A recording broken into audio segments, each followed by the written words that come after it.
இப்போ என்ன பார்க்க போறோம் அப்படின்னா எந்த நட்சத்திரக்காராளுக்கு கிரகணம் பிடிக்கிறது, எந்த ராசிக்காராளுக்கு அந்த ராசிக்காரா என்ன பண்ணணும் அப்படிங்கறதான் சொல்ல போறோம். பூர்வ பல்குனி நட்சத்திரம், அதாவது பூர நட்சத்திரம், உத்தர நட்சத்திரம், மகா நட்சத்திரம், பூராட நட்சத்திரம், அபபரணி நட்சத்திரம், இந்த நட்சத்திரக்காராளுக்கு சிம்மம், கன்யா, மகரம், விருஷபம், தனுசு, கும்பம், மேஷம், கர்க்கடம், இந்த ராசிக்காரா இந்த ஸ்லோகத்தையும் இந்த பரிகாரத்தையும் பண்ணிக்க வேண்டியது. என்ன அப்படின்னா, நம்ம ஒரு ஸ்லோகம் சொல்லுவோம், அந்த ஸ்லோகத்தை அட்டேலையோ ஓலையிலையோ எழுதி அதை தலையில வச்சுக்கணும் அப்படின்னு சொல்றா. அந்த கிரகண சந்தர்ப்பத்துல அப்ப கிரகண பீட நம்மளை விட்டு போகும். அதை தலையில வச்சுண்டு அந்த ஸ்லோகத்தை சொல்லி அதற்கப்புறமாக சந்திர கிரகணம் நடக்கிறது.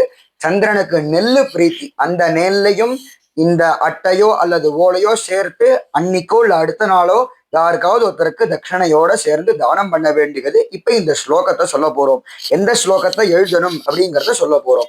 இந்திரஹா இந்திரஹா அனலஹா அனலஹா தண்டதரஸ்ச தண்டதரஸ்ச ரக்ஷஹா ரக்ஷஹா ராச்சேதசஹ ராச்சேதசஹ வாயு வாயு குபேர குபேர சர்வாஹ சர்வாஹ மஜ்ஜன்ம மஜ்ஜன்ம ரிக்ஷே ரிக்ஷே மம ராஷி மம ராஷி சம்ஸ்தே சம்ஸ்தே சந்திர சந்திர உபராகம் உபராகம் சமயந்து சமயந்தோ சர்வே சர்வே அப்படின்னு இந்த ஸ்லோகத்துல அட்டேலையோ ஓலையிலையோ எழுதி தலையில வச்சுக்கணும் அல்லது கட்டிக்கணும்.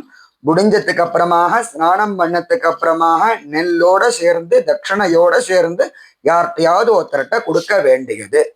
இந்த திருப்பியும் சொல்றோம், எந்த நட்சத்திரக்காரா எந்த ராசிக்காரா, பூரம், உத்தரம், மகம், பூராடம், அபபரணி நட்சத்திரக்காரா, சிம்மம், கன்னி, மகரம், ரிஷபம், தனுசு, கும்பம், மேஷம், கர்க்கடம், இந்த ராசிக்காரா இந்த சாந்திய இந்த பரிகாரத்தை பண்ண வேண்டியது. ராம் ராம்.